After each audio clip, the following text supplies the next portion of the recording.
My sister-in-law always treated me like dirt, but when she crashed my wedding and ruined my dress, nobody expected what my mother-in-law did next. The look on her face when the inheritance was announced made everything worth it.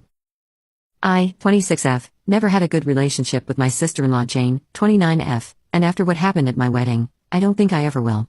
I've spent countless nights wondering if I could have done something differently, if there was any way to prevent things from getting so out of hand. But looking back now, I realize that some people just refuse to accept happiness in others' lives. From the moment I started dating her brother Tom, 27M, during our junior year of college, she made it clear that she thought I wasn't good enough for him. I still remember the first time I met her at their family's Sunday dinner. I had brought a homemade apple pie, my grandmother's recipe that everyone usually loves. Jane took one look at it and said, "Oh, how quaint." Tom's last girlfriend was a pastry chef, you know. That set the tone for our entire relationship. It didn't matter that Tom and his last girlfriend had only dated for 2 months in high school, or that she had never actually completed her pastry training. Jane had decided I wasn't good enough, and nothing would change her mind. For 3 years, I tried everything to win her over, bringing her favorite desserts to family dinners. I learned to make her beloved tiramisu from scratch, offering to help with her kids' birthday parties. I once stayed up all night making custom decorations for her daughter's princess-themed party, even defending her when she'd have arguments with other family members. I remember one particular Thanksgiving when she got into a heated argument with their cousin about politics, and I stepped in to smooth things over, even though I actually agreed with the cousin. But nothing worked. If anything, my attempts to be nice seemed to make her resent me more. She would constantly make snide remarks about my job as a kindergarten teacher, saying things like at least someone in the family needs to make real money, referring to Tom's job as an engineer. When I got promoted to lead teacher at my school, she rolled her eyes and said, "Wow, from babysitter to head babysitter. What an achievement." It didn't matter that I had a master's degree in early childhood education, or that I'd been published in educational journals. To Jane, anything that wasn't a 6-figure corporate job was beneath her family's status. She even went so far as to send Tom job listings for more suitable women at his company, which I only found out about when he showed me the messages, furious at her interference.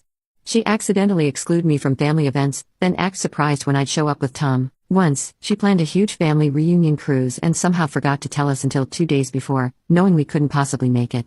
When we confronted her, she gasped dramatically and said, "Oh my goodness, I could have sworn I sent you the invitation.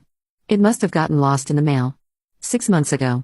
She then spent the next 3 family gatherings showing everyone photos from the cruise, making sure to emphasize how complete the family felt with everyone there. I kept trying to be nice because I loved Tom and wanted to maintain peace in the family. His mom Sarah, 55F, was always incredibly kind to me and would often apologize for Jane's behavior. She would pull me aside after particularly nasty incidents, give me a hug, and tell me that Jane had always struggled with sharing attention, even as a child.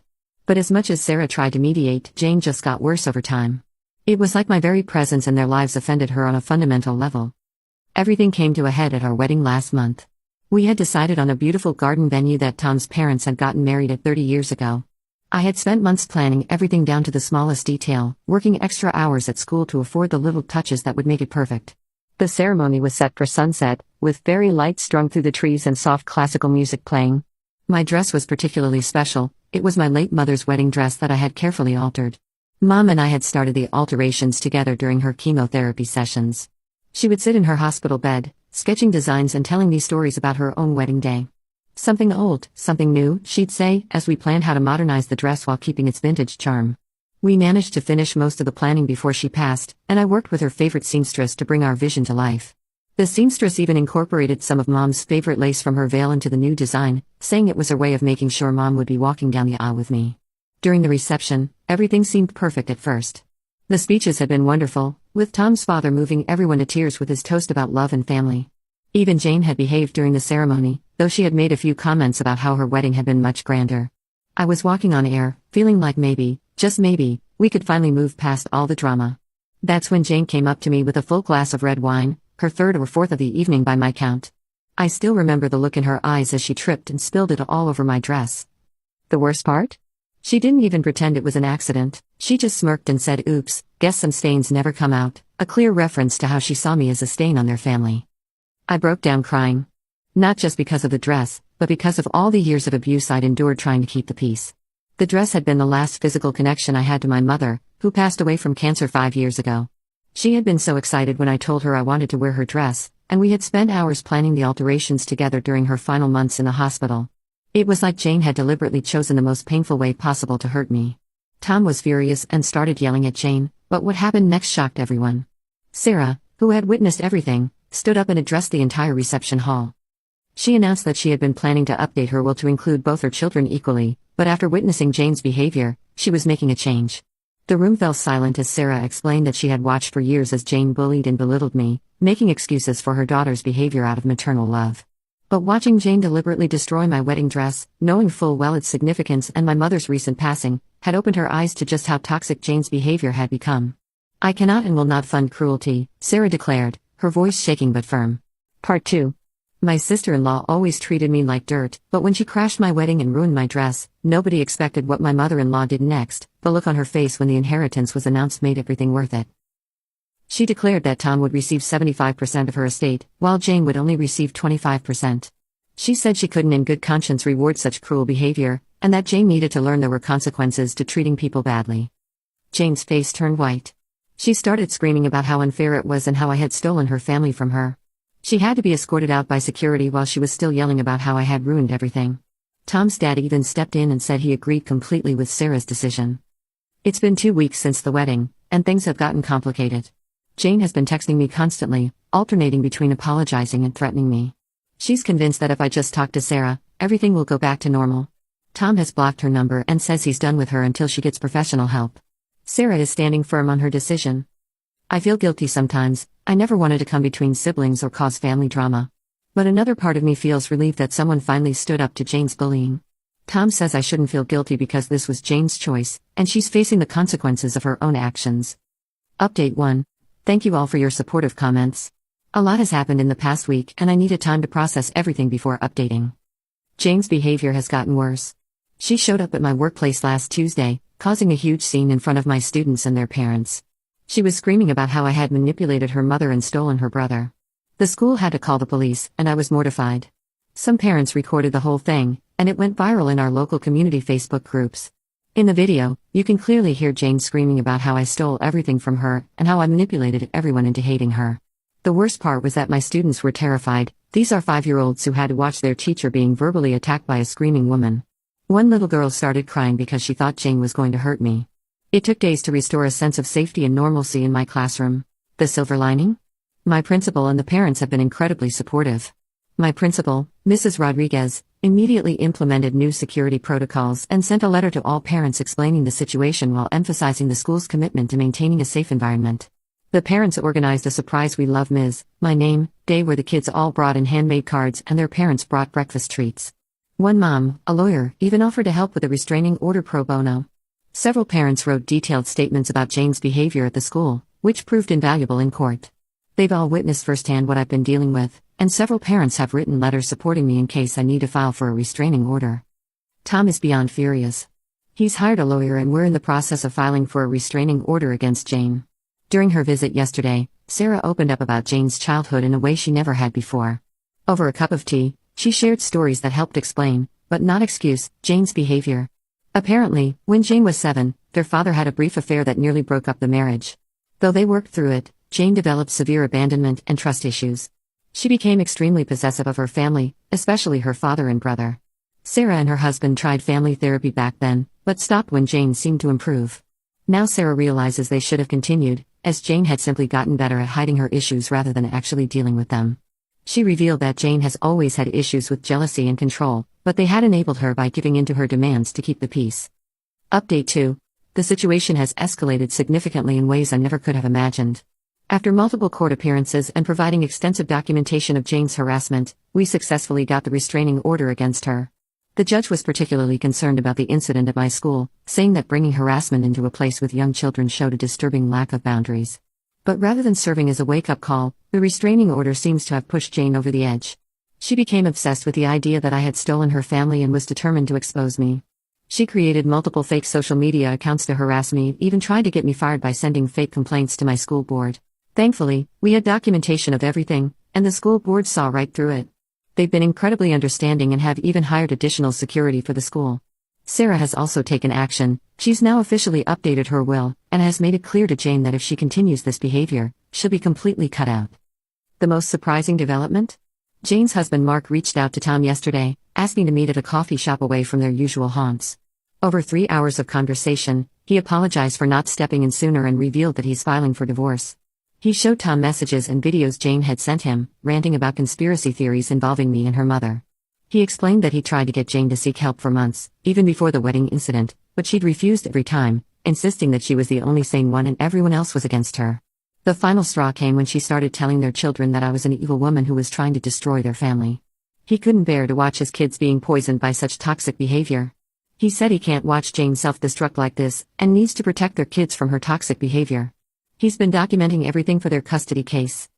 Update 3. It's been 3 months since my last update, and I can finally share some positive news. Jane has agreed to enter therapy after her husband filed for divorce and got temporary full custody of their kids. The wake-up call of losing her children seems to have finally gotten through to her. Sarah arranged for family counseling sessions, but Tom and I have declined to participate for now. It wasn't an easy decision. We both want to believe in reconciliation and healing. But after consulting with our own therapist, we realized that jumping into family therapy before Jane has done significant individual work could actually be counterproductive. Our therapist pointed out that Jane's pattern of behavior suggests deep-seated issues that need to be addressed first. We've agreed that we need to see real, consistent change from Jane before we can consider rebuilding any kind of relationship. Her therapist has reached out to say that Jane is making progress and beginning to understand the impact of her actions. The wedding dress? A local restoration specialist was able to save it.